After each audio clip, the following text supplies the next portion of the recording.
नमस्कार दोस्तों, कैसे हो आप सब। आशा करता हूं कि आप सब अच्छे होंगे।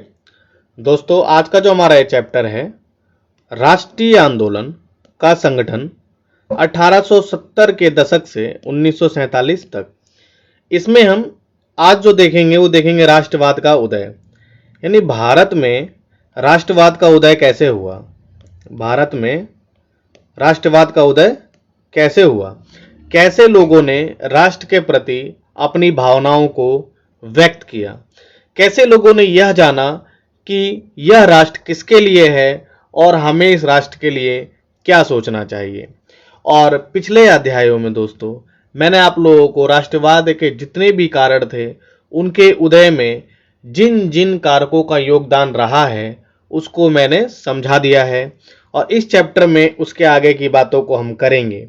इस चैप्टर में हम देखेंगे दोस्तों कि कैसे लोग असंतुष्ट थे, क्यों असंतुष्ट थे, कारण क्या थे, उनके असंतुष्टि के कारण क्या थे, लोग क्यों नाराज थे अंग्रेजों से, और वो सारी की सारी नाराजगी उन्होंने 1857 की क्रांति में दिखाई और अंग्रेजों ने इससे बहुत बड़ी सीख ली।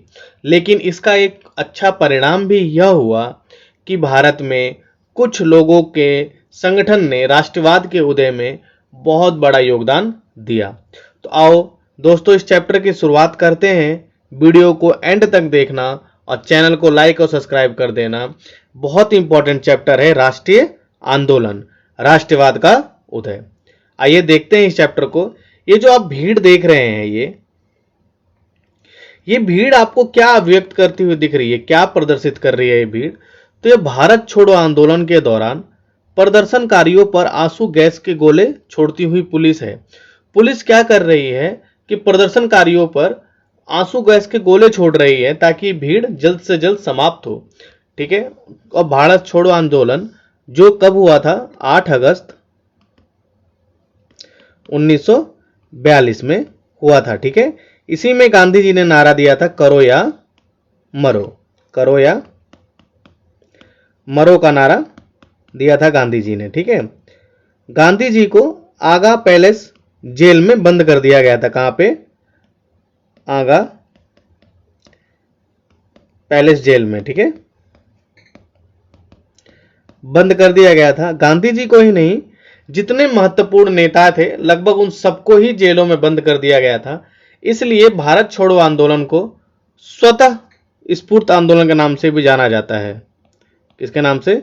स्वतः स्फूर्त आंदोलन के नाम से भी इसे जाना जाता रहा है।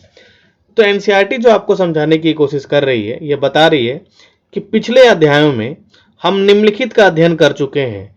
इससे पीछे के जितने भी चैप्टर आपके बीत गए हैं मैंने आप सबको पढ़ा दिया है, इसी चैनल में आपको मिल जाएगा।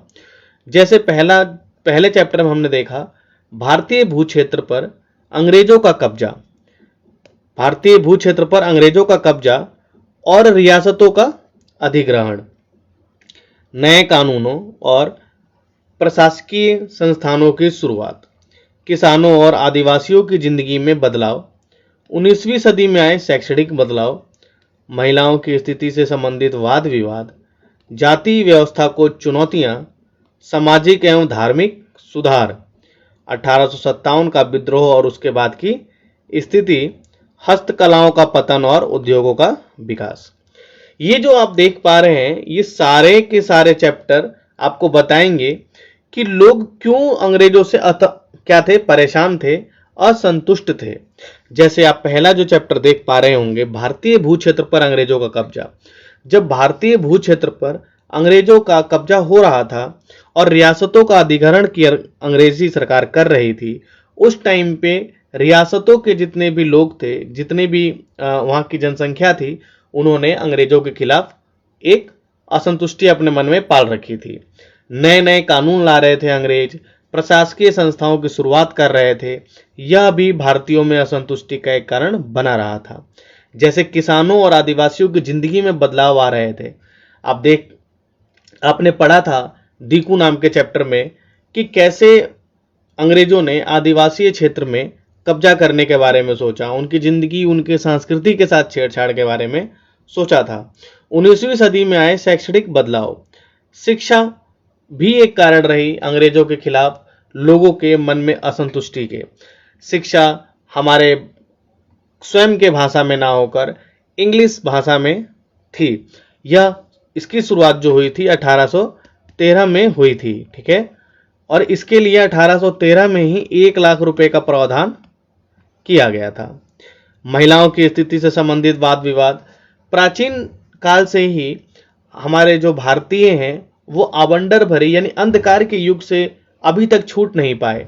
और उस टाइम अंग्रेजों ने सती प्रथा, बाल विवाह को रोका और विधवा पुनर्विवाह को क्या किया, प्रमोट किया। इससे हमारे जो प्राचीन लोग थे उनके अंदर एक असंतुष्टि फैल गई, क्योंकि वो इस बदलाव को नहीं चाहते थे कि वह हो। जाति व्यवस्था को चुनौती, यह भी एक कारण रहा। सामाजिक एवं धार्मिक सुधार, 1857 का विद्रोह और उसके बाद की स्थिति, हस्तकलाओं का पतन और उद्योगों का विकास। इन मुद्दों के बारे में आपने जो कुछ पढ़ा उसके आधार पर क्या आपको ऐसा लगता है कि भारत के लोग ब्रिटिश शासन से असंतुष्ट थे? बिल्कुल असंतुष्ट थे। मैंने आपको अभी बताया कि क्यों असंतुष्ट रहे होंगे ये लोग ब्रिटिश की नीतियों से, ब्रिटिश के कार्यों से। यदि हाँ, तो विभिन्न समूह और वर्ग क्यों असंतुष्ट थे, यह मैंने जैसा आपको समझाया है इसका नोट बनाएंगे आप एक, और लिखने का प्रयास करेंगे कि भारतीय लोग ब्रिटिश से क्यों असंतुष्ट रहे थे। अब हम मेन मुद्दे पे आते हैं, राष्ट्रवाद का उदय। राष्ट्रवाद का उदय कह रहा है, उपरोक्त बदलावों ने लोगों को एक अहम सवाल के बारे में सोचने के लिए विवश कर दिया। यह देश क्या है और किसके लिए है? जो मेन सवाल था वह यह था कि यह देश क्या है और किसके लिए है। इसका जवाब धीरे धीरे इस रूप में सामने आया। भारत का मतलब है यहाँ की जनता। इनके जो लोग थे, इनके मन में जो सवाल आया था वह था यह देश क्या है, किसके लिए है। और इसका जो जवाब सामने आया वह था भारत का मतलब है यहाँ की जनता। भारत यहाँ रहने वाले किसी भी वर्ग, जाति, पंथ, भाषा, जेंडर वाले तमाम लोगों का घर है। भारत जो है वो किसी भी वर्ग, रंग, जाति, पंथ, भाषा या जेंडर वाले तमाम लोगों का क्या है, घर है। यह देश और इसके सारे संसाधन, इसकी सारी व्यवस्था उन सभी के लिए है। इस जवाब के साथ ही यह एहसास भी सामने आया कि अंग्रेज भारत के संसाधनों व यहाँ के लोगों की जिंदगी पर कब्जा जमाए हुए हैं। जब तक भारतीय लोगों ने यह समझा कि यह देश हमारा है, यहाँ के संसाधन हमारे हैं, यहाँ की व्यवस्थाएं हमारी हैं, लेकिन यहाँ पे जो है कब्जा किसने कर रखा है, अंग्रेजों ने कर रखा है, तब भारतीयों के मन में एक बात आई, जब तक यह नियंत्रण खत्म नहीं होता भारत यहाँ के लोगों का, भारतीयों का नहीं हो सकता। यहाँ के लोगों के मन में जो क्वेश्चन आया था वह यह था कि भारत क्या है, किसके लिए है। जवाब मिला भारत भारत की जनता का है और सभी लोगों का है। लेकिन फिर एक क्वेश्चन मार्क और उठा कि यहाँ पर तो अंग्रेजों ने अपने कब्जा जमाए हुए हैं। फिर अगर जब तक यह नियंत्रण समाप्त नहीं होगा, यानी अंग्रेजों का नियंत्रण समाप्त नहीं होगा, भारत यहाँ के लोगों का नहीं हो सकता। यह चेतना 1850 के बाद बने राजनीतिक संगठनों में साफ दिखाई देने लगी थी। 1870 और 1880 के दशकों में बने राजनीतिक संगठनों में यह चेतना और गहरी हो चुकी थी। मतलब हमारे जो राजनीतिक संगठन बन रहे थे 1850 के बाद, उनमें यह बात साफ दिखाई दे रही थी कि अब वह भारत अंग्रेजों से छुटकारा चाहते हैं। 1870-80 के दशकों में राजनीतिक संगठनों में यह चेतना और गहरी हो गई। इनमें से ज्यादातर संगठनों की बागडोर, वकील आदि अंग्रेज शिक्षित पेशेवरों के हाथ में थी। मतलब जो ज्यादातर संगठन थे वो पढ़े लिखे लोगों की ही थी, इसमें कोई भी आम जनता शामिल नहीं थी। पूना सार्वजनिक सभा, इंडियन एसोसिएशन, मद्रास महाजन सभा, बॉम्बे रेजिडेंसी एसोसिएशन और भारतीय राष्ट्रीय कांग्रेस आदि इसी तरह के प्रमुख संगठन रहे हैं। भारतीय राष्ट्रीय कांग्रेस आजादी तक भारत का सबसे फेमस और सबसे अच्छा माने जाने वाला संगठन माना जाता रहा। पूना सार्वजनिक सभा नाम को गौर से देखें। पूना सार्वजनिक सभा यानी पूना में जो सभा थी वो सबके लिए थी। सार्वजनिक का मतलब होता है सब लोगों या सबके लिए। सर्व सभी, जनिक यानी लोगों का। हालांकि इनमें से बहुत सारे संगठन देश के खास हिस्सों में काम कर रहे थे, लेकिन वे अपने लक्ष्य को भारत के सभी लोगों का लक्ष्य बताते थे। मतलब बहुत सारे संगठन ऐसे थे जो किसी खास इलाके में काम कर रहे थे, लेकिन अगर उनके द्वारा कोई भी काम किया जाता तो वह यह कहते कि यह काम हम अपने लिए नहीं, किसके लिए कर रहे हैं, भारत के लोगों के लिए कर रहे हैं। उनके मुताबिक उनके लक्ष्य किसी खास इलाके, समुदाय या वर्ग के लक्ष्य नहीं थे। वे इस सोच के साथ काम कर रहे थे कि लोग संप्रभु हैं। संप्रभु का मतलब है कि बाहरी हस्तक्षेप के बिना स्वतंत्र रूप से कदम उठाने की क्षमता। वह जो संगठनकारी लोग थे वह यह मानते थे कि भारत किसी खास इलाके, समुदाय या वर्ग लक्ष्य कुछ भी लक्षित नहीं है, क्योंकि भारत के लोग क्या हैं, संप्रभु हैं।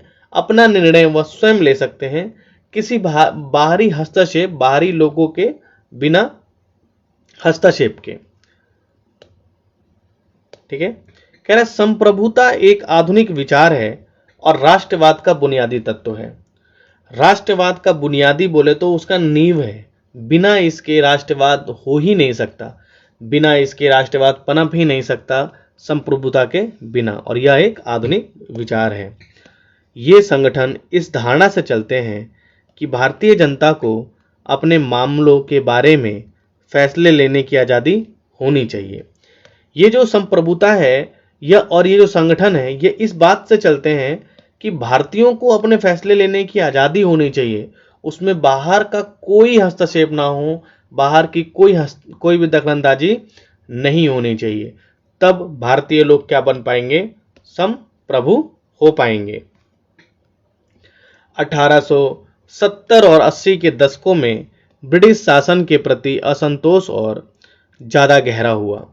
1878 में आर्म्स एक्ट पारित किया गया। आर्म्स एक्ट कब पारित किया गया था, 1878 में, जिसके जरिए भारतीयों द्वारा अपने पास हथियार रखने का अधिकार छीन लिया गया। मतलब अपने स्वयं की रक्षा के लिए भी भारतीय अपने पास हथियार नहीं रख सकते थे। उसी साल वर्नाकुलर प्रेस एक्ट भी पारित किया गया, जिससे सरकार की आलोचना करने वाले को चुप कराया जा सके। यानी ये जो एक्ट था, वर्नाक्युलर जो एक्ट था, वह क्या था, वह था प्रेस को नियंत्रित करना। भारतीय प्रेस को नियंत्रित करने के लिए यह एक्ट लाया गया था।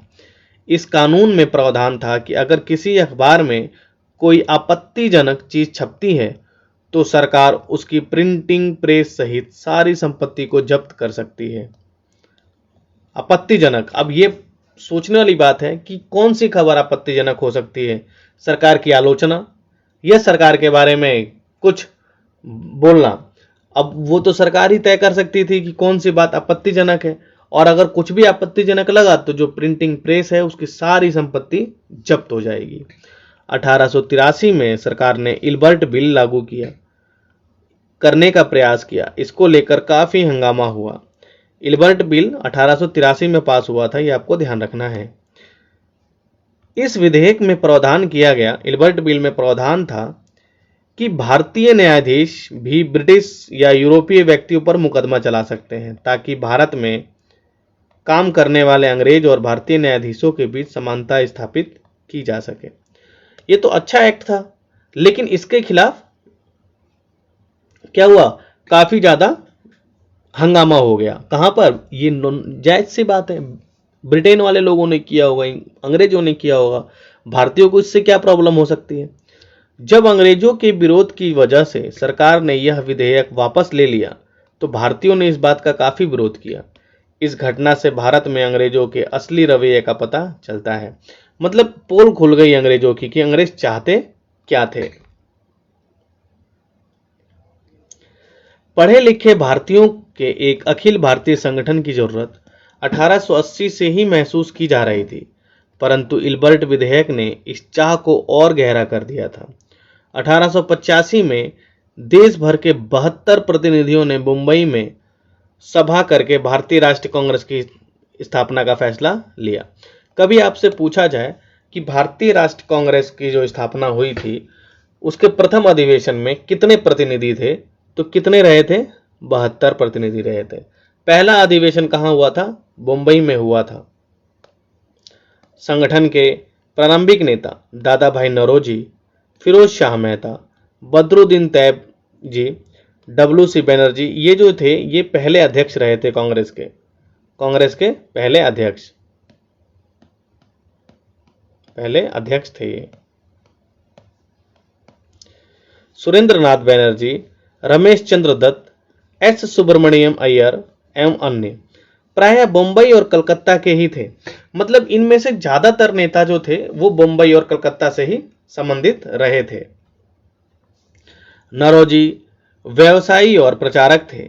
वे लंदन में रहते थे और कुछ खास समय के लिए ब्रिटिश संसद के सदस्य भी रहे थे। उन्होंने युवा राष्ट्रवादियों का मार्गदर्शन किया। सेवानिवृत्त ब्रिटिश अफसर A.O. ह्यूम्स ने, ये नाम याद रखिएगा, बहुत बार पूछा गया है, ने विभिन्न क्षेत्रों में भारतीयों को निकट लाने में अहम भूमिका अदा की थी। प्रचारक का मतलब क्या होता है? एक ऐसा व्यक्ति जो सूचनाओं के प्रसार, रिपोर्ट्स, बैठकों में भाषण आदि के जरिए किसी खास विचार का प्रचार प्रसार करता है। स्रोत है पहला, कांग्रेस किसके पक्ष में बोलने का प्रयास कर रही थी? जनवरी 1886 में द इंडियन मिरर नामक अखबार ने लिखा, बंबई में आयोजित प्रथम राष्ट्रीय कांग्रेस हमारे देश की भावी संसद का केंद्रक है और यह हमारे देशवासियों के लिए अल्पनीय रूप से लाभकारी परिणामों को जन्म देगी। बदरुद्दीन तैयबजी ने 1887 में अध्यक्ष की हैसियत से कांग्रेस को संबोधित करते हुए कहा, यह कांग्रेस के किसी एक वर्ग या समुदाय के प्रतिनिधियों से मिलकर नहीं बनी है, बल्कि ये भारत के सभी समुदायों की संस्था है। मतलब इनका कहना था कि भारत के सभी समुदाय जो हैं उनमें से चुन चुन के लोगों को इसमें लाया गया है। किसमें? भारतीय राष्ट्रीय कांग्रेस में। ये दादा भाई नौरोजी हैं। नौरोजी की पुस्तक का नाम आपको ध्यान होना चाहिए, poverty and un British rule in India में ब्रिटिश शासन के आर्थिक परिणामों की बहुत तीखी आलोचना की गई है। बुक का नाम क्या है? Poverty and un British rule in India. ये आपको ध्यान रखना है, बहुत इंपॉर्टेंट है, poverty and un British rule.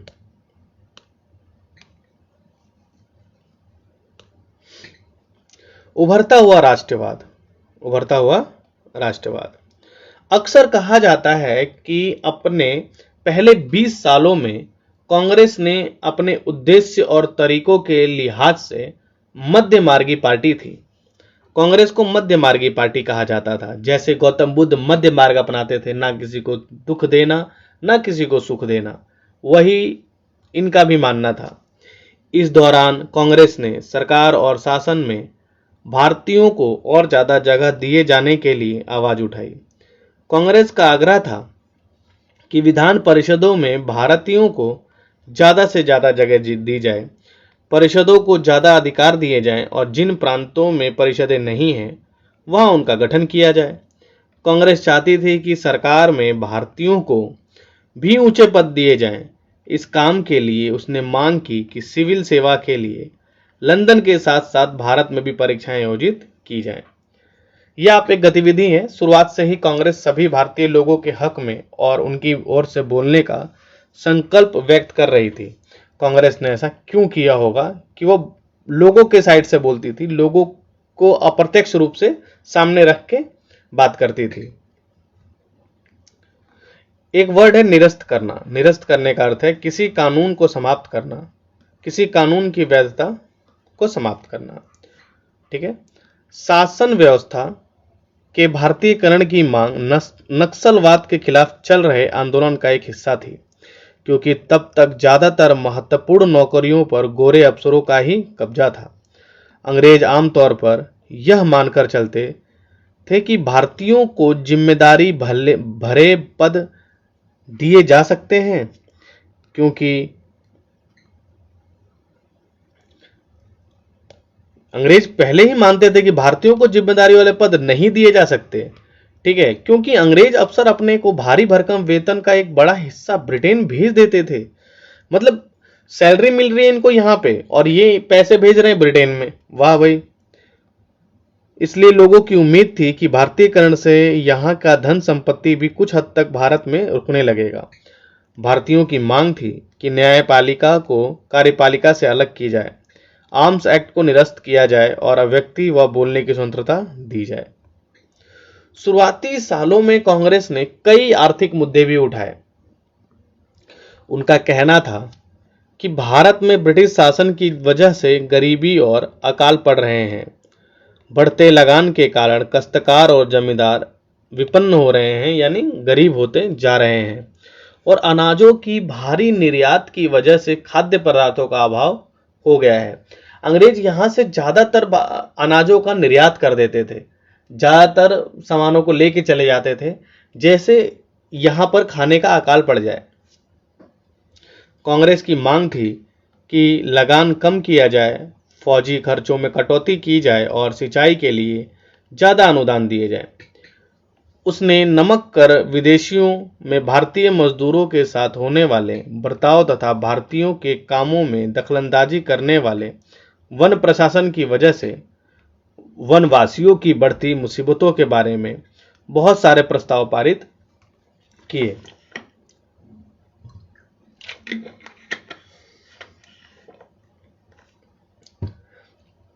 इससे पता चलता है कि पढ़े लिखे संपन्न वर्ग की संस्था होते हुए भी कांग्रेस केवल पेशेवर समूहों, जमींदारों और उद्योगपतियों के हक में ही बोल रही थी।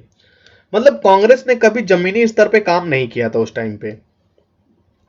अभी भी ये ज्यादातर पेशेवर समूह यानी व्यापारियों के पक्ष में बात कर रही थी, जमींदारों के पक्ष में बात कर रही थी, उद्योगपतियों के बारे में बात कर रही थी, ना कि आम जनता के बारे में, ना कि मध्य वर्ग के बारे में कांग्रेस ने उस टाइम पे बात की थी।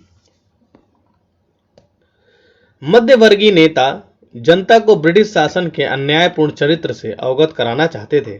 जो मध्यवर्गीय नेता थे वह यह चाहते थे कि आम जनता को भी ब्रिटिश के चरित्र से, ब्रिटिश कैसे हैं, उनसे अवगत कराया जाए। उन्होंने अखबार निकाले, लेख लिखे और यह साबित करने का प्रयास किया कि ब्रिटिश देश को आर्थिक तबाही की ओर ले जा रहा है। उन्होंने अपने भाषणों में ब्रिटिश शासन की निंदा की और जनमत निर्माण के लिए देश के विभिन्न भागों में अपने प्रतिनिधि भेजे। लेकिन मध्यवर्गीयों को भी यह लगता था कि अंग्रेज स्वतंत्रता व न्याय के आदर्शों का सम्मान करते हैं। मध्यवर्गीय भी मानते थे कहीं ना कहीं अंग्रेज जो हैं वो स्वतंत्रता और न्याय के आदर्शों का पालन करते हैं, इसलिए वे भारतीयों की न्याय संगत मांगों को स्वीकार कर लेंगे। लिहाजा कांग्रेस का मानना था कि सरकार को भारतीयों की भावना से अवगत कराया जाना चाहिए। वाह, और यही अंग्रेज ऐसा मान लेते, क्या सोचती। एक दूसरा स्रोत है सोने की चाह में। डिनशा वाचा नामक एक मध्य मार्गी नेता 1887 में नौरोजी को संबोधित करते हुए लिखा था, आजकल फिरोज शाह अपने निजी कामों में बहुत ज्यादा व्यस्त हैं। वे लोग पहले ही काफी अमीर हैं। तेलंग साहब भी व्यस्त रहते हैं। मुझे समझ नहीं आता, अगर सभी लोग सोने की चाह में इतने व्यस्त रहेंगे तो देश प्रगति कैसे हो सकती है? देश की प्रगति आप कैसे कर सकते हैं?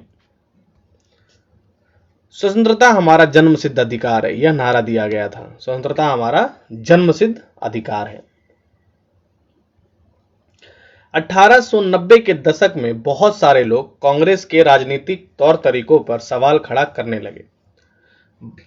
बंगाल, पंजाब, महाराष्ट्र में बिपिन चंद्र पाल, बाल गंगाधर तिलक, लाला लाजपत राय जैसे नेता ज्यादा आमूल परिवर्तनवादी उद्देश्य और पद्धतियों के अनुरूप काम करने लगे थे।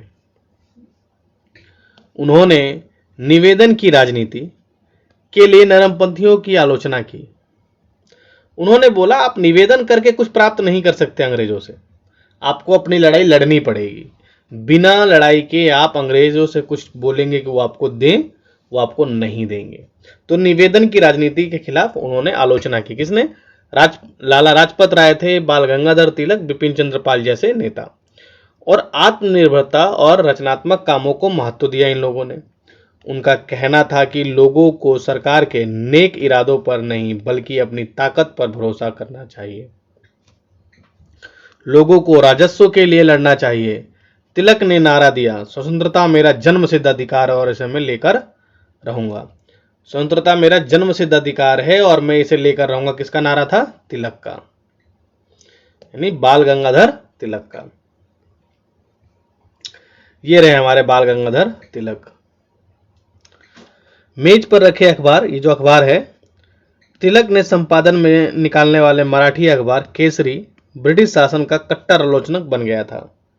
केसरी किसके द्वारा, किसका अखबार था? तो मराठी में लिखा गया तिलक का अखबार था, ठीक है, बाल गंगाधर तिलक जी का।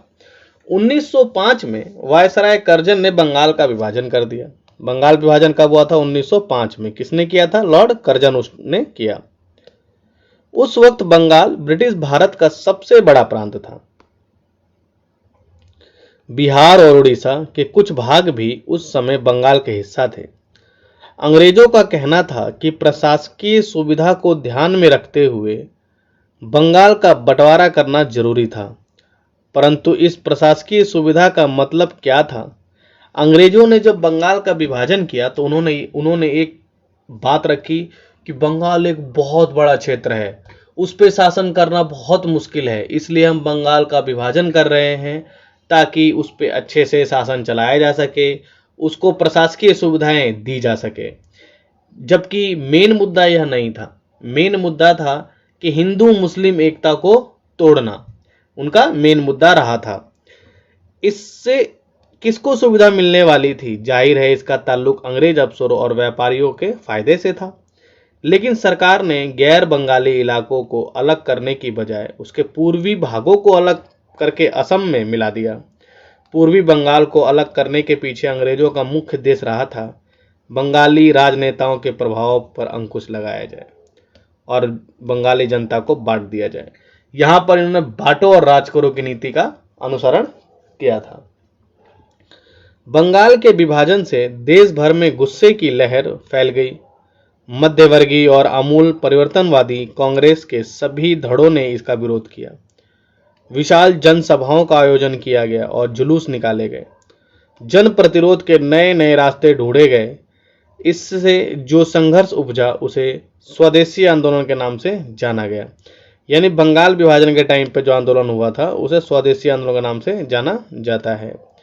यह आंदोलन बंगाल का सबसे ताकतवर, परंतु अन्य इलाकों में भी इसकी अनुगूंज सुनाई दी। उदाहरण के लिए आंध्र के डेल्टा इलाकों में इसे वंदे मातरम आंदोलन के नाम से जाना जाता है। वंदे मातरम आंदोलन किससे संबंधित था? स्वदेशी आंदोलन से। 1905 कहाँ मनाया गया था? आंध्र के डेल्टा इलाकों में। बहुत अच्छा फैक्ट है, कभी आपसे पूछा जाएगा तो आप इसका नाम ही नहीं जानते होंगे कि वंदे मातरम आंदोलन होता क्या है। स्वदेशी आंदोलन ने ब्रिटिश शासन का विरोध किया और स्वयं सहायता, स्वदेशी उद्यमों, राष्ट्रीय शिक्षा और भारतीय भाषा के उपयोग को बढ़ावा दिया। जो स्वदेशी आंदोलन था उसने ब्रिटिश शासन का विरोध किया। स्वयं सहायता, स्वदेशी उद्यम और राष्ट्रीय शिक्षा, भारतीय भाषा के उपयोग को बढ़ावा दिया था इसने। स्वराज्य के लिए अमूल परिवर्तनवादी धड़े ने जनता को लामबंद करने और ब्रिटिश संस्थानों व वस्तुओं के बहिष्कार पर जोर दिया। ठीक है, जनता को जगाने और ब्रिटिश वस्तुओं को बहिष्कार पर इसने जोर दिया था स्वदेशी आंदोलन ने। कुछ लोग ब्रिटिश शासन को उखाड़ फेंकने के लिए क्रांतिकारी हिंसा के समर्थक थे। कुछ लोग तो कहते थे कि मार पीट के भगाओ भाई ब्रिटिशों को, यहां रोकने की कोई जरूरत ही नहीं है, बात ही नहीं करनी इनसे। 20वीं शताब्दी के प्रारंभिक दशकों में कई दूसरी महत्वपूर्ण घटनाएं भी घटी। 1906 में मुसलमान जमींदारों और नवाबों के एक समूह ने ढाका में ऑल इंडिया मुस्लिम लीग का गठन किया। 1906 में मुस्लिम लीग का क्या हुआ था? गठन किया गया था। लीग ने बंगाल विभाजन का समर्थन कर दिया। वाह, अंग्रेजों की बांटो और राज करो की नीति कितना काम आ रही थी उनके, वही जान सकते हैं ये बात। तो लीग की मांग थी कि मुसलमानों के लिए अलग निर्वाचिका की व्यवस्था की जाए। लो जी, मिल गया आपको अलग निर्वाचिका, अलग से निर्वाचन। 1909 में सरकार ने यह मांग मान ली। अब परिषदों में कुछ सीटें मुसलमान उम्मीदवारों के लिए आरक्षित कर दी गईं, जिन्हें मुसलमान मतदाताओं द्वारा ही चुनकर भेजा जाना था। यानी निर्वाचित में मुसलमानों के लिए परिषदों में कुछ उम्मीदवारों को आरक्षित कर दी गई। इससे राजनेताओं ने अपने धार्मिक समुदाय के लोगों को अपना राजनीतिक समर्थक बनाने का लालच पैदा हो गया। 1907 में कांग्रेस टूट गई। कांग्रेस का विभाजन हो गया भाई, सूरत अधिवेशन और कांग्रेस का विभाजन कहाँ हुआ था? सूरत में हुआ था, ध्यान रखना ये जगह आप, सूरत में। मध्यवर्गीय जो धड़ा बहिष्कार को राजनीति के विरुद्ध था, जो मध्यवर्गीय धड़ा बहिष्कार की राजनीति के विरुद्ध था कि नहीं नहीं अंग्रेज सुधार देंगे भैया, आप अंग्रेजों पर भरोसा तो रखें। इन लोगों का मानना था कि इसके लिए बल का प्रयोग की आवश्यकता होती है, जो सही नहीं है। संगठन टूटने के बाद अंग्रेजों पर मध्यवर्गीय धड़े का दबदबा बन गया, जबकि तिलक के अनुयायी बाहर से काम करने लगे। दिसंबर 1915 में दोनों खेमों में एक बार फिर एकता स्थापित हुई। अगले साल अंग्रेज और मुस्लिम लीग के बीच ऐतिहासिक लखनऊ समझौते पर दस्तखत हुए। किस किस के बीच? 1916 में हुआ था लखनऊ समझौता। कब हुआ था? 1916 में, ठीक है। और कांग्रेस और मुस्लिम लीग के बीच हुआ था। इसमें कांग्रेस की सबसे बड़ी गलती थी कि इसने मुस्लिम लीग की सभी मांगों को मान लिया था। इसने पृथक निर्वाचन की पद्धति को भी स्वीकृति दे दी थी, और इसी का परिणाम आपको 1947 के इंडिया और पाकिस्तान के विभाजन में देखने के लिए मिलता है। यह कांग्रेस की सबसे बड़ी भूल रही थी, लखनऊ समझौता। दोनों संगठनों ने देश के प्रतिनिधिक सरकार के गठन के लिए मिलकर काम करने का फैसला लिया। राष्ट्रवाद का, जन राष्ट्रवाद का उदय। किसका उदय? जन राष्ट्रवाद का। पहले कुछ वर्ड हैं। क्रांतिकारी हिंसा, इसका मतलब है समाज में अमूल बदलाव लाने के लिए हिंसा का उपयोग। परिषद, इसका अर्थ प्रशासकीय, सलाहकारी या प्रतिनिधिक दायित्वों को निभाने वाले मनोनीत या निर्वाचित संस्था।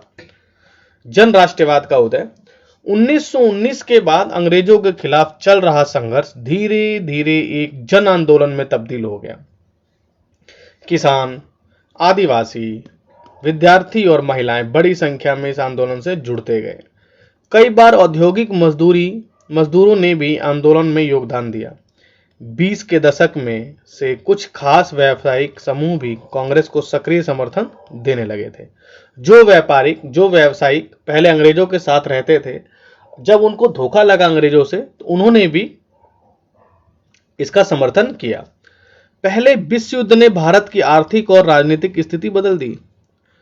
फर्स्ट वर्ल्ड वॉर 1914 से 1919 तक हुआ था, ठीक है। इस युद्ध की वजह से ब्रिटिश भारत सरकार के रक्षा व्यय में भारी इजाफा हुआ। इस खर्चे को निकालने के लिए सरकार ने निजी आय और व्यावसायिक मुनाफे पर कर बढ़ा दिया। सैनिक व्यय में इजाफे तथा युद्धापूर्ति की वजह से जरूरी कीमतों की चीजों में भारी उछाल आया और आम लोगों की जिंदगी मुश्किल होती गई। यानी युद्ध के खर्चे के लिए ब्रिटिशों ने भारत में टैक्स बढ़ा दिया, लोगों के ऊपर जिम्मेदारी थोप दी, लोगों को परेशान करना स्टार्ट कर दिया। लेकिन इन्होंने भारतवासियों से, भारतीयों से एक वादा किया कि जब फर्स्ट वर्ल्ड वॉर खत्म होगा, जब युद्ध समाप्त होगा, तो आप लोगों को हम आज़ादी देंगे, आप लोगों को सुख सुविधाएं देंगे, आप लोग हमसे परेशान नहीं होंगे। लेकिन हुआ क्या? अपोजिट हुआ। इन्होंने 1919 में रॉयल टैक्स ला के भारत वालों को और परेशान कर दिया। भारतीय के सामने इनका मुखौटा बिल्कुल खुला हो गया कि हाँ, ये भैया किसी काम के नहीं है। फिर भारत में एक जन आंदोलन चालू हुआ, जो आज़ादी तक आपको देखने के लिए मिलेगा। दूसरी ओर व्यावसायिक समूह युद्ध के बेहिसाब मुनाफा कमा रहे थे। भैया सामान बिक रहे थे ना युद्ध में उनके। जैसा कि आप अध्याय 7 में देख चुके हैं, इस युद्ध में औद्योगिक वस्तुएं, जूट के बोरे, कपड़े, पटरियां की मांग बढ़ा दी और अन्य देशों से भारत आने वाली आयात में कमी ला दी। इस तरह युद्ध के दौरान भारतीय उद्योगों का विस्तार हुआ। अब भारतीय व्यावसायिक समूह विकास के लिए और अधिक अवसरों की मांग करने लगे। युद्ध में अंग्रेजों को अपनी सेना बढ़ाने के लिए विवश किया। युद्ध ने अंग्रेजों को अपनी सेना बढ़ाने के लिए विवश किया। अब वो सेना आएगी कहां से भैया? भारतीयों को ले गए कि आप हमारे साथ चलिए, लड़िए, हमें विश्व युद्ध जिताइए, उसके बाद हम आप लोगों को रियायत देंगे। धोखा हो गया भैया भारतीयों के साथ। एक विदेशी युद्ध की खातिर गांव में सिपाहियों की भर्ती के लिए दबाव डाले जाने लगा। इसके तो सपोर्टक गांधी जी भी थे उस टाइम पे। गांधी जी ने भी इसका सपोर्ट किया था कि हाँ हाँ आप जाइए, अंग्रेजों के साथ मिलकर लड़िए। अंग्रेज हमारे यहाँ, अंग्रेजों की सरकार चलती है तो हम उनके साथ लड़ेंगे नहीं, बिल्कुल लड़ेंगे। बहुत सारे सिपाहियों को दूसरे देशों में युद्ध के मोर्चे पर भेजा गया।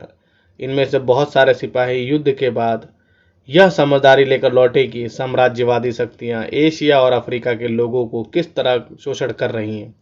लेकिन युद्ध से भारतीयों ने कुछ सीखा भी, ठीक है, और उसी का इस्तेमाल 1919 के बाद आपको देखने के लिए मिलेगा। आजादी तक आपको ये चीज देखने के लिए लगातार मिलती रहेगी।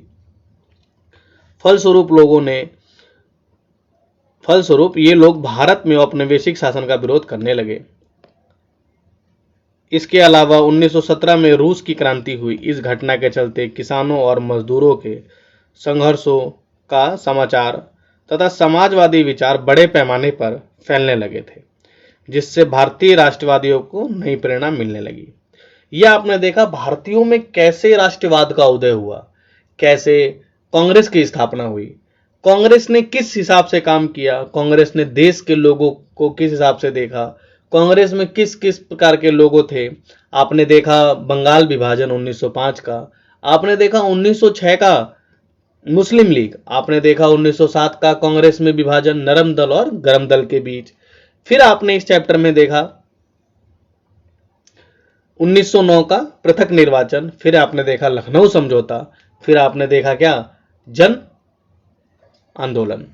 तो इन सब चीजों से आपको लग रहा था कि हाँ अब देश में एक लहर दौड़ गई थी आजादी की, देश में एक आजादी की लहर दौड़ उठी थी।